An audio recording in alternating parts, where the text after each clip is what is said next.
In this video, we will practice evaluating expressions involving factorials. 8 factorial. Let's evaluate this. So 8 factorial is just equal to 8 times 7 times 6 times 5 times 4 times 3 times 2 times 1.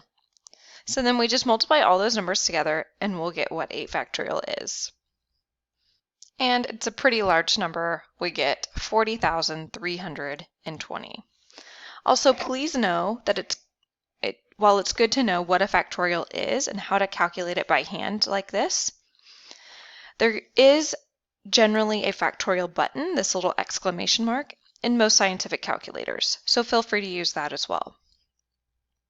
Moving on, we want to calculate 2 factorial times 4 factorial. So 2 factorial is 2 times 1, and then we want to multiply that by 4 factorial, which is 4 times 3 times 2 times 1. So we want to multiply all these numbers together, and we get 48, because 4 factorial gives us 24, and this is 2.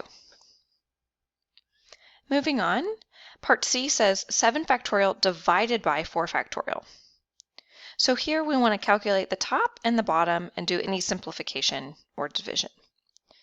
So 7 factorial, I'm going to write that out so that we can simplify. 7 times 6 times 5 times 4 times 3 times 2 times 1. And then the bottom is 4 factorial, which is 4 times 3 times 2 times 1. You'll notice that there is some simplification or canceling out that we can do. So here we have 4 times 3 times 2 times 1. And 4 times 3 times 2 times 1. Both of those are 4 factorial, and they can both be canceled. So what we're left with is just 7 times 6 times 5. And gives us 210. Moving on to part D, something pretty similar, just a little bit added steps. So we have 7 factorial divided by 5 factorial times 3 factorial. So again, because I know there might be some simplification, I'm going to write it all out. 7 times 6 times 5 times 4 times 3 times 2 times 1. 5 times 4 times 3 times 2 times 1. And then 3 factorial is 3 times 2 times 1. So you might notice right away that 5 factorial on the bottom cancels with this end piece of 5 factorial on the top. So those simplify out. And then on the top we're left with 7 times 6, and on the bottom 3 times 2 times 1.